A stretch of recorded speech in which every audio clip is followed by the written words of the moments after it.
All right, here we go. Still on exercise one, averages, that pink worksheet that students had Thursday night.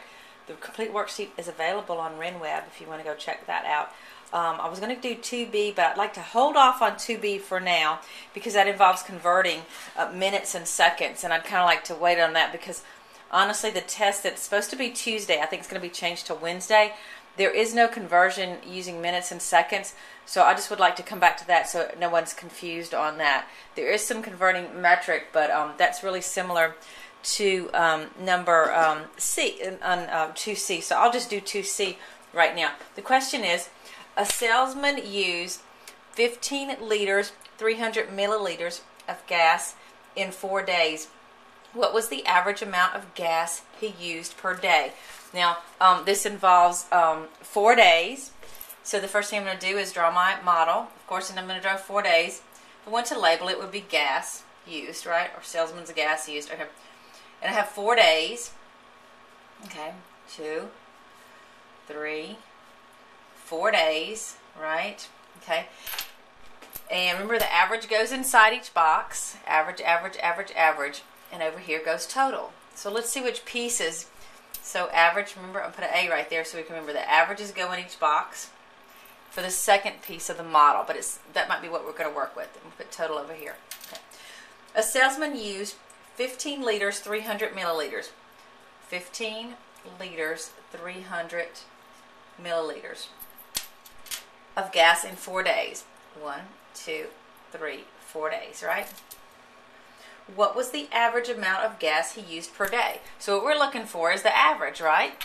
What's in each one of those boxes? What is our average in those 4 days? Well, we have a total of 15 liters, 300 milliliters. We're looking for a larger number or a smaller number? Right, we're looking for a smaller number because each of these 4 boxes should add up to be that, to add up to be our total, right? So I'm going to take my 15 liters, 300 milliliters. Okay, and I know that there's 1,000 milliliters. I'm sorry, I put a milliliter right there. There are 1,000 milliliters.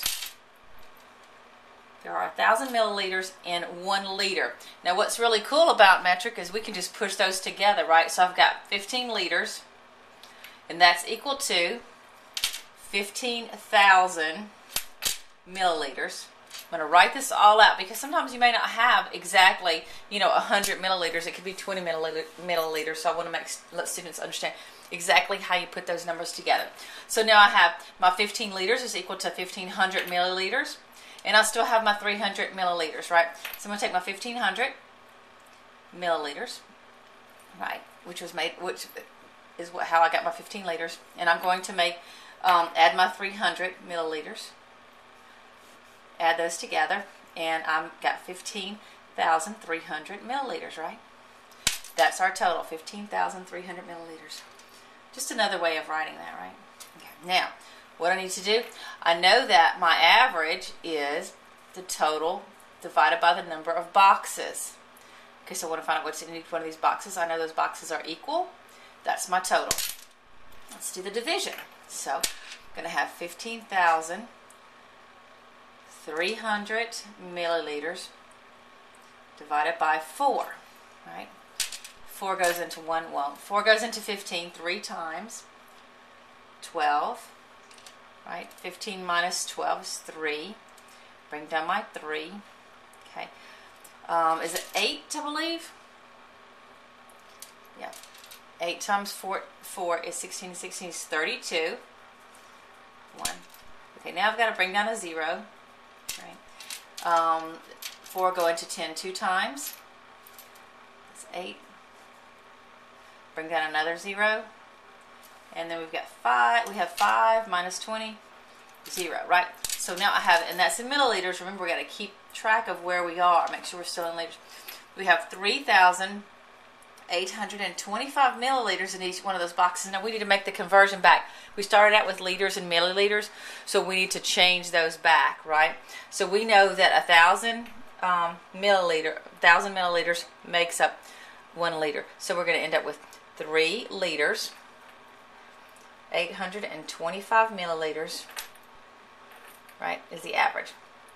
The average is Okay, or if you want to write the sentence out like Pursuit. The average amount of gas that the salesman used per day is 3 liters, 825 milliliters. Hope that helps out, and maybe I'll come back and show you another way. Well, I'll show you later on exactly how to do the division and how to do the conversion from minutes to seconds. But as I said, that's not on the test this week, and so we'll definitely get back to it a little bit later in the year if we didn't catch it this first time around. So hope you like that one. Let me know what you think, and if we need some more, and hopefully this is help the parents and the students learn how to do model drawing and just see how powerful it is.